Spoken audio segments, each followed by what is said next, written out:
Laisse-moi te parler d'un ami. Il est saint, il est juste, il est le Dieu vainqueur. Il est le Dieu tout-puissant. Il est le Dieu saint. Il est le Dieu fidèle. Il est le Dieu vainqueur, Jésus-Christ mon ami, le Dieu, il est le Dieu fidèle. Laisse-moi te parler d'un ami, il est le Dieu vainqueur, il est le saint, il est le juste, il est le vrai, oh, son nom est Jésus.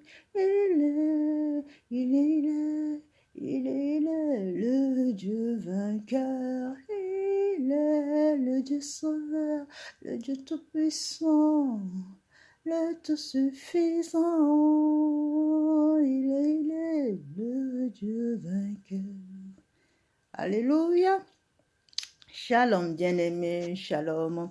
Bienvenue à tous, encore à notre rendez-vous hebdomadaire où nous partageons la parole, où nous nous édifions. Cette chanson que je viens d'interpréter fait partie de mes toutes, un extrait, je dis bien un extrait, de mes toutes nouvelles compositions. Donc voilà. Aujourd'hui, nous allons continuer avec la série de Femmes, raccorde ton cordon. Et consolide ton cordon, pardon. Donc, je tiens encore à remercier tous ceux qui soutiennent moralement, physiquement, par des messages, par des commentaires. Les hommes de Dieu qui sont aussi présents, qui écoutent, qui regardent, qui motivent. Je vous remercie vivement. Demeurez richement bénis, que le Seigneur vous fasse du bien. Amen. Donc, aujourd'hui, nous allons continuer avec Femme, consolide ton cordon. La dernière fois, nous avons parlé de la discipline, qui est une des qualités fondamentales de la femme, de cette femme qui doit consolider son cordon. La discipline fait partie de ces qualités. Nous avons parlé, entre autres, de 3 femmes exemplaires. Nous avons parlé de Anne, nous avons parlé de Ruth, nous avons parlé de Jochebed. Et nous avons parlé de Anne, de Ruth, nous avons parlé du juge, de la veuve et du juge, pardon. Nous avons parlé de la veuve et du juge. Et par la suite, nous avons dit qu'il fallait discipliner les sens parce que nous avons les sens, nous avons le spirituel à discipliner, nous avons aussi les sens parce qu'avant d'accéder au spirituel, nous avons le physique. Donc, nos sens physiques, nos 5 sens, nous devons les discipliner afin d'être prêts à acquérir ce que l'Esprit Saint nous a amené pour préparer notre intérieur, pour préparer l'esprit. Amen. Donc aujourd'hui, nous allons parler de l'humilité. Alléluia, l'humilité. L'humilité qui fait aussi partie des qualités primordiales, des qualités fondamentales de cette femme qui doit consolider son cordon pour se rapprocher à son Père. Une qualité fondamentale. Donc, sans plus tarder, nous allons définir un petit peu l'humilité. L'humilité, qu'est-ce que c'est? L'humilité, c'est la reconnaissance de ses limites. Je vais juste augmenter le volume, comme ça, vous pouvez bien m'entendre. L'humilité, c'est la reconnaissance de ses limites et des capacités en faisant preuve de modestie. Reconnaître ses capacités et ses limites en faisant preuve de modestie. Donc, il y a certains dictionnaires qui disent un état d'esprit de qui a conscience de son indifférence. L'état d'esprit de qui a conscience de son indifférence. Mais alors, nous allons aller un peu plus loin dans la parole euh, même dans le monde, vous savez, il y a des poètes, il y a des écrivains aussi qui donnent leur version des choses qui sont aussi dans le spirituel. Donc Chateaubriand nous dit sois semblable à Dieu est le commandement de l'humilité. C'est beau, hein? Sois semblable à Dieu est le commandement de l'humilité. Donc si tu veux être humble, il faut que tu sois comme Dieu. Alléluia. Si tu veux être humble, il faut que tu sois comme Dieu. La Bible nous dit à ce propos dans Matthieu 11, verset 29, la Bible nous dit « Je suis doux et humble de cœur. » Alléluia. Chateaubriand nous dit « Sois semblable à Dieu est le commandement de l'humilité. » Et Matthieu 11, verset 29, la Bible nous dit « Je suis doux et humble de cœur. » Amen. Donc on se rejoint tous. Qui veut être humble, qui veut être serviable, qui veut être humble, doit avoir un cœur comme Jésus, doit suivre les pas de Jésus, doit mettre ses pas dans les pas de Jésus. Aujourd'hui, nous allons prendre l'exemple de deux femmes exemplaires. La première va se trouver dans Luc 2, versets 36 à 40. Luc 2, versets 36 à 40, je ne vais pas lire parce que nous avons beaucoup à dire. Donc, cette femme s'appelle Anne. Anne, ce n'est pas la première, la mère de Samuel, mais c'est une Anne. La Bible ne nous donne pas des détails sur cette femme. La Bible nous a juste parlé de quelques instants, juste quelques extraits de quand Jésus a été présenté dans le temple. Donc, nous avions la présence de deux personnes. Il y avait Siméon, et puis il y avait cette femme Anne que la Bible qualifie d'une femme veuve. Qui est rentrée dans le mariage vierge, qui a perdu son mari. Et la Bible nous dit de cette femme, juste de 3 extraits, mais la Bible nous fait comprendre qu'elle est rentrée dans le mariage vierge jusqu'à ce que son mari décède. Amen. Je m'explique. Cela ne veut pas dire qu'elle est restée vierge jusqu'à ce que son mari meure, mais cette virginité veut tout simplement dire l'état pur. Cette femme, elle était à l'état pur. Oui, elle est rentrée vierge dans son mariage. C'est exemplaire, c'est honorable à l'époque, hein, même de nos jours, c'est très honorable pour une femme de rentrer vierge dans le mariage. Mais la Bible nous dit que cette femme, Anne, elle est restée à l'état pur. Même pendant son veuvage, elle était au temple. Nuit et jour, elle était au temple. Elle jeûnait, elle priait. Elle était au temple. Qu'est-ce que cela veut dire? Elle jeûnait nuit et jour. Cela ne veut pas dire qu'elle priait Dieu pour avoir la compassion, elle priait Dieu pour la rémission de ses péchés, ou elle priait Dieu pour recevoir une grâce. Non, elle priait Dieu pour être en communion perpétuelle avec lui. C'était ça le vrai... comment on va qualifier ça? C'était ça la clé de Anne. La clé, son état pur, c'est-à-dire sa virginité l'aidait à se raccorder à Dieu. Sa virginité était un état pur, un état d'excellence où elle était au summum de la spiritualité, où elle se rapprochait du Christ. Et de nos jours, bien aimé, quand on jeûne, c'est pour recevoir une grâce, c'est pour recevoir un pardon nous donné, c'est pour attirer la grâce divine, voilà, c'est pour, on demande des tas de choses, et on oblige Dieu à faire des choses.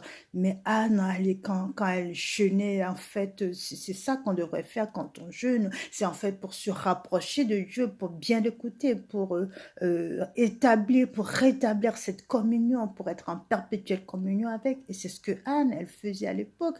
Donc, pour être dans cet état, bien-aimé, il faut être humble.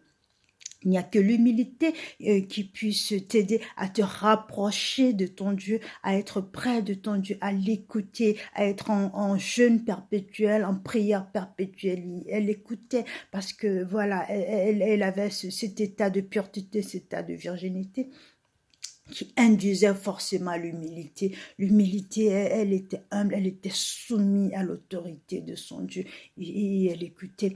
Bien aimé, nous allons tout de suite enchaîner avec la deuxième personne, une deuxième femme qui est dans Matthieu 26, verset 6. Donc, vous le savez bien, donc c'est cette femme de mauvaise vie qui a versé un parfum de haut de gamme sur les pieds de Jésus. Alors, nous allons remonter à cette époque. La scène se passait dans une époque où les femmes, elles avaient, depuis leur naissance, toute jeune fille, dès sa naissance, à l'époque, avait une vase d'albâtre. À quoi servait cette vase? Alors, à chaque fois, à leur anniversaire, elles recevaient des parfums de marque, des parfums de haut de gamme, de prix très élevé. Donc, elles versaient à chaque fois ce parfum dans ce vase. Et à la fin, quand elles ont l'âge de se marier, elles prenaient ce vase elles induisaient leur lit pendant comment dire, leur chambre nuptiale. Elles versaient ce parfum sur leur lit, dans les chambres, un peu partout. Elles embaumaient les rideaux. Voilà, il faut que ça sente bon. Donc, c'est la raison pour laquelle chaque fille à l'époque, et leur naissance avait une vase. Donc, si vous voulez, cette femme, elle préparait son mariage, elle se préparait pour cette nuit, pour ce jour spécial où elle rencontrerait son époux, pour verser ce parfum dans le lit, pour avoir une nuit explosive, voilà, pour plaire à son mari, à son époux. Donc, c'est ce vase, c'est ce parfum qui a servi à embaumer les pieds, à laver les pieds de Jésus. Pourquoi cette femme a fait ce geste honorable? Bien aimé, avant d'honorer quelqu'un, il faut savoir le prix de la personne, il faut savoir hum, la capacité de la personne. Il faut savoir les qualités, les qualités prérequises de cette personne avant de l'honorer. Cette femme, elle savait que Jésus, elle valait plus que de l'or. Jésus valait plus que ces parfums. Donc, si nous quantifions un petit peu, ou qualifions un petit peu ces parfums, nous pouvons dire que ça 30 et quelques mille euros, ou même plus, ou voilà. Donc, elle a versé ça tout d'un coup sur le pied de Jésus. Cela veut dire que elle prenait Jésus pour son époux. Ok, c'est un petit peu comme l'épouse qui attendait l'époux. Et puis quand il est arrivé, elle a versé signe. C'est un signe très honorable, très humble pour dire voilà mon époux. Voilà mon époux. En même temps, vu que c'était une femme de mauvaise vie, elle a versé ça pour dire, je me répands de tous mes fautes, je coupe le lien avec mon ancienne vie, avec tout mon passé, et je renouvelle mon alliance avec toi, mon Dieu, mon Sauveur, mon premier époux, mon unique époux. Si vous voyez un petit peu, ce texte ressemble un petit peu à l'autre dans le sens où Anne, elle avait perdu son époux, Anne avait perdu son mari, ok? Donc Anne est restée dans le veuvage. Elle avait le choix, elle pouvait aller voir ailleurs, elle pouvait voilà, se satisfaire comme de nos jours. On se dit, ouais, bon, c'est normal, je peux me satisfaire à gauche, à droite, oui, ben voilà, la chair a besoin, il faut l'entretenir. Même si on est chrétien, on s'adonne aussi à des petits plaisirs de gauche à droite parce que la chair te l'autorise. Eh bien non, l'esprit ne te l'autorise pas. Aujourd'hui, je te le dis, ma sœur, l'esprit ne t'autorise pas. dans le commandement de Dieu, tu n'as pas le droit de faire ça. Donc, cette femme, elle est restée à l'état pur, à l'état de virginité, tout simplement, et elle se rapprochait à son Dieu. C'est juste histoire de dire que tu es mon premier, mon unique, mon seul époux. C'est un petit peu comme l'Église qui va rejoindre le Christ, son époux, et il y a une union parfaite entre les deux. Donc, c'est exactement ça qu'on retrouve chez Anne, la prophétesse. La Bible qualifie cette femme de prophétesse. Et en même temps, chez cette femme de mauvaise vie qui a versé le parfum sur les pieds de Jésus, c'est en même temps ça aussi. Cette femme, c'est une femme de mauvaise vie. C'était quoi? C'était une femme prostituée qui allait avec beaucoup d'hommes. Elle aurait pu choisir son mari parmi ces hommes, ou elle aurait pu dire, ah ben tiens, je vais encore choisir un autre. Mais là, elle a choisi Jésus. Pourquoi? Parce que elle sait que là, il y a la vie en abondance. Là, il y a l'amour. Là, il y a la paix. Donc, c'est un geste d'humilité qu'elle a fait envers Jésus. En même temps, quand nous voyons ça, il y a encore ce geste de repentance. Je vous l'ai dit dès au début, jusqu'à la fin de cette série, nous verrons à chaque fois qu'il y a de la repentance.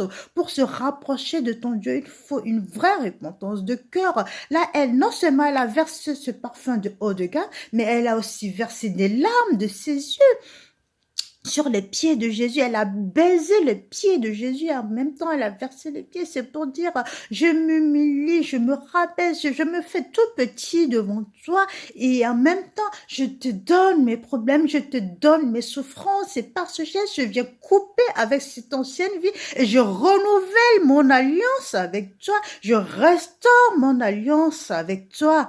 Alléluia. Anne, elle a restauré l'alliance avec Dieu en restant dans le temple avec le jeûne. Le jeûne, c'est aussi l'humiliation, la supplication. Tu t'humilies dans le jeûne. Quand tu es dans le jeûne, tu as le choix de manger, mais tu ne manges pas. Tu as le choix de ne pas, mais tu ne manges pas, tu pries. Et tu te prives de certains plaisirs que la chair pouvait t'infliger. Mais tu te sépares de tout ça et tu te rapproches à ton Dieu. Donc, les deux se rejoignent dans le sens où elles sont humbles, elles rejoignent Dieu dans l'humilité, dans la simplicité. Et c'est là que Jésus est. Jésus est dans l'humilité, Jésus est dans la simplicité. Et là, le cordon ne peut que se rapprocher. Alléluia.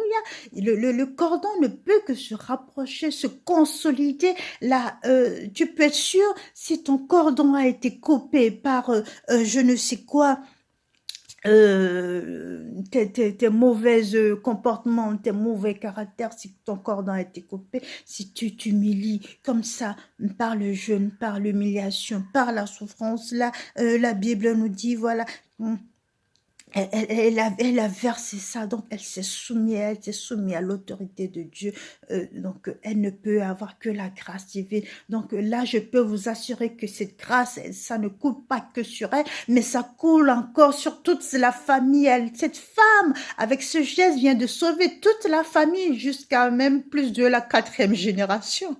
Là, elle vient de sauver jusqu'à la 8e génération. Elle vient de sauver toute sa famille.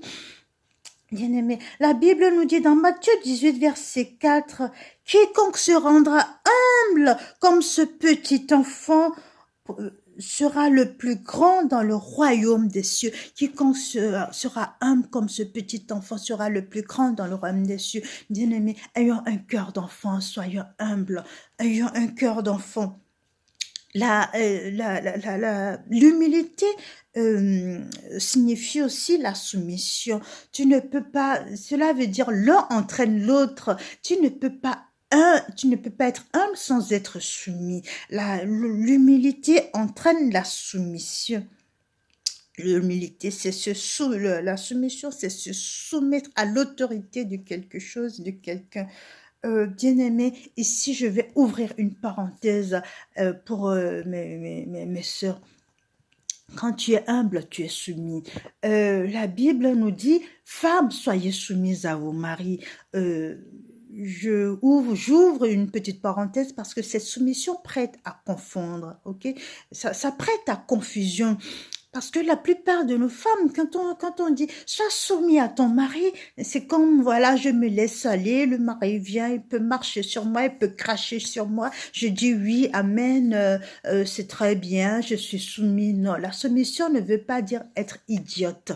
Je répète, être soumise ne veut pas dire être idiote ou être niaise et se taire et puis tu acceptes tout, le mari vient, te crache dessus, tout, il n'y a rien qui va, il te bat, il te chicote correctement, tu dis amen, merci, tu fais encore un sourire parce que tu es soumise. Non, la soumission, c'est être soumis à l'autorité de quelque chose, de quelqu'un. Bien aimé, avant d'être soumis à l'autorité de quelqu'un, il faut savoir l'esprit qui habite cette personne. Alléluia. Il faut que tu arrives, tu demandes à l'esprit, sans l'esprit de discernement, qui te montre l'esprit qui habite cette personne avant d'être soumis à cette autorité. Alléluia. Donc, être soumis aussi, ça veut dire faire la volonté de notre Père. C'est faire la volonté, c'est-à-dire obéir. Mais tu ne peux pas obéir à une personne sachant que cette personne a un caractère mauvais, cette personne est dominée par un esprit mauvais. Tu ne peux pas te soumettre, t'humilier devant cette personne. Donc, comprenons-nous bien. Je donne un exemple concret afin que cela soit clair et concis. Admettons, tu rentres chez toi, ok? Tu es fatigué, tu as eu une très très longue journée, ok? Tu es très fatigué, tu as été chercher les enfants, tu as préparé les enfants, tu les as mis au lit, tu as fait à manger, un repas succulent à ton mari. Ce dernier, il rentre, il voit le repas, qu'est-ce que c'est que ça? Il jette le repas, ça c'est pas bon, moi je mange pas, je ne touche pas. Ça t'a blessé, ça t'a frustré, qu'est-ce que tu fais? Première des choses, tu ne vas pas t'enflammer parce que voilà, qu'est-ce que tu fais? Ne fais plus ce repas. Ok, il y a deux choses. Donc, il y en a qui vont dire, mais pourquoi tu n'aimes pas? Mais non, non, non, non, non, non, non, non, non. Non seulement il a jeté le repas, mais en plus, t'a lancé des insultes. Mais qu'est-ce que c'est que ça? Moi, je suis fatiguée, c'est ça que tu me fais manger? Non, non, non. Sachant qu'il n'a pas donné l'argent de poche, sachant qu'il n'a pas participé aux courses, sachant qu'il n'a rien fait. Ça s'appelle humiliation, ok? Humilité ne signifie pas humiliation. Donc, dans ce cas-là, ne va même pas chercher à comprendre qu'est-ce qu'il a. Ne lui réponds pas, ne lui fais plus ça à manger. Ok? N'insiste pas. Un, n'insiste pas. Ne réponds pas, ne lui fais plus ça à manger. Deux, qu'est-ce que tu fais? Tu rentres dans ta chambre, tu convoques cette personne devant ton Dieu. Alléluia. Parce que dans le monde invisible, nous avons aussi un trône, un tribunal. Amen. Alléluia. Dans le monde invisible, nous avons un tribunal. Donc, tu convoques cette personne devant le tribunal divin. Devant le trône du Saint-Lieu, mon défenseur sera plaider. Cet avocat s'appelle amour, il intercède pour moi toujours. Mon nom est gravé sur ses rangs, mon nom est gravé sur ses mains, puisqu'il défend ma cause au ciel, nul ne pourra me condamner. Alléluia. Nul ne pourra me condamner. Donc, tu convoques cette personne devant le tribunal divin. Tu vas devant ton Père. Cela veut dire que toi, en tant que femme, tes genoux doivent être tout le temps prêts à être fléchis. Je répète, en tant que femme, tes genoux doivent être tout le temps prêts à être fléchis. Donc, tu vas devant ton Dieu, tu fléchis tes genoux. Tu convoques cette personne devant le tribunal divin. Tu dis, Père, voici le problème. Voici ce qui m'est arrivé. Cette personne m'a blessé. Occupe-toi de lui, Père. Bien-aimé, avant d'aller devant ce tribunal, tu dois pardonner à ce monsieur. Je répète, avant d'aller devant ce tribunal, tu dois pardonner à ce monsieur. Pardonner à quelqu'un, on dit pardonner à ce monsieur. N'y va pas avec le cœur lourd, n'y va pas avec la haine, n'y va pas avec la colère.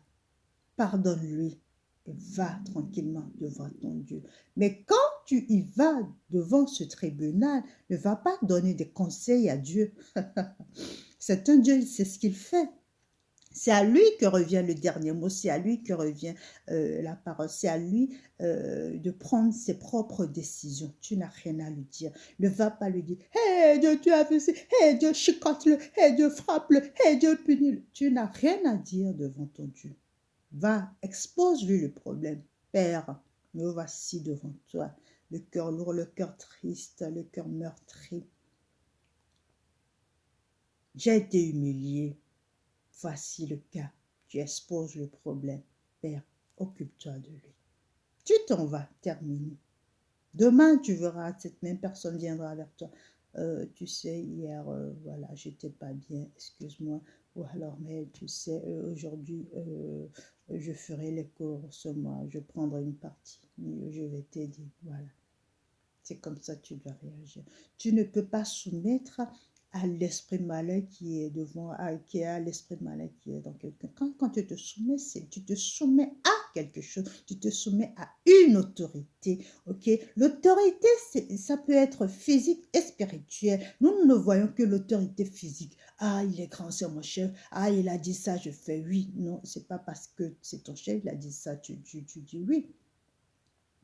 Tu as une intelligence et par la suite, tu vois aussi l'esprit qui domine cette personne. Si cet esprit est en accord avec le Dieu que toi tu adores, le Dieu que toi tu honores, alléluia. Donc il faut prendre tout ça en considération. Donc l'humilité nous rapproche à Dieu, l'humilité nous ramène à l'état pur qui consolide notre rapport avec Dieu. Donc l'humilité veut dire entraîne la soumission. La soumission n'est pas l'humiliation. Ok, l'humilité entraîne la soumission qui n'est pas l'humiliation. Donc il faut bien qu'on fasse la différence. Donc quand la Bible nous dit quiconque sera abaissé, quiconque s'élèvera sera abaissé et quiconque sera abaissé sera élevé. Matthieu 23. Quiconque s'abaissera sera élevé et quiconque sera élevé s'élèvera sera abaissé. Donc, s'humilier, oui. Être humble, oui. Mais s'humilier, il faut faire très très attention. Donc, comme je vous ai dit, quand tu sais que tu es dans tes droits, quand tu sais que tu n'as pas tort et quand tu sais que tu as été accusé à tort et à travers, cela s'appelle tout simplement de l'humiliation. Cela ne s'appelle pas de l'humilité. Tu n'as pas besoin de te taire, d'être humble devant cette personne. Ça ne veut pas dire que tu dois agir violemment. Ouais, t'as vu, moi je fais ça, mais tu dois... Non, non, non, non, non. Ça ne veut pas dire que tu dois agir violemment.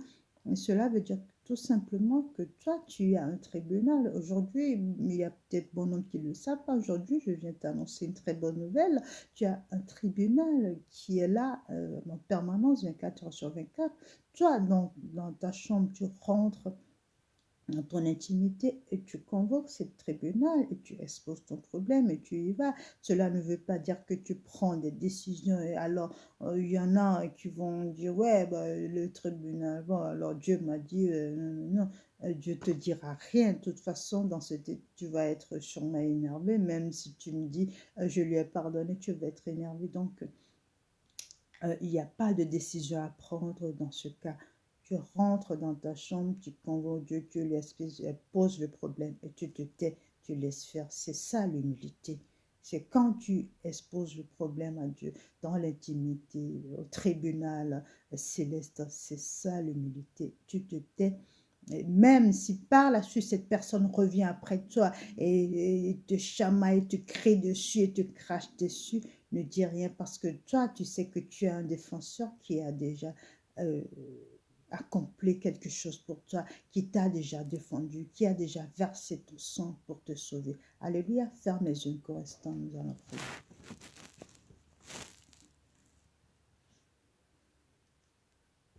Je sais que tu es là, Esprit Saint. Je sais que tu es là. Je sais que tu es là, Esprit Saint. Je sais que tu es là. Père éternel, Dieu de gloire, Dieu de miséricorde, nous te louons, nous te magnifions, nous te bénissons encore pour cette matinée que tu as créée. Nous te remercions pour cette belle journée, cette belle rencontre que tu as encore organisée entre toi et nous pour que ta parole puisse être entendue, pour que ta parole puisse nous édifier. Merci d'être au centre de ta parole, merci d'être au cœur de ta parole, merci de nous vivifier, merci de nous rafraîchir encore. Alléluia. Oh Père éternel, oui, en ce moment, nous reconnaissons que nous avons besoin de cette humilité pour nous rapprocher de toi. Père, en ce moment, nous nous repentons pour les moments où nous étions orgueilleuses, des moments où nous n'avons pas pu fléchir nos genoux devant toi, devant une autorité quelconque, des moments où nous avons toujours voulu avoir le dernier mot, Père. Nous te demandons pardon en ce moment même. Travaille nos cœurs, purifie nos cœurs, rends-nous doués, humbles comme toi, afin que nous puissions mettre nos pas dans tes pas, te suivre, afin que nos cordons puissent être raccordés, puissent être consolidés, puissent tenir bon et ferme dans les bons et les mauvais jours. Alléluia, sois glorifié, sois magnifié, mon Dieu, mon roi. Alléluia. Bien-aimé, n'oublie pas que tu as un Dieu qui t'aime, alors demeure béni. Passe une agréable journée. Amen.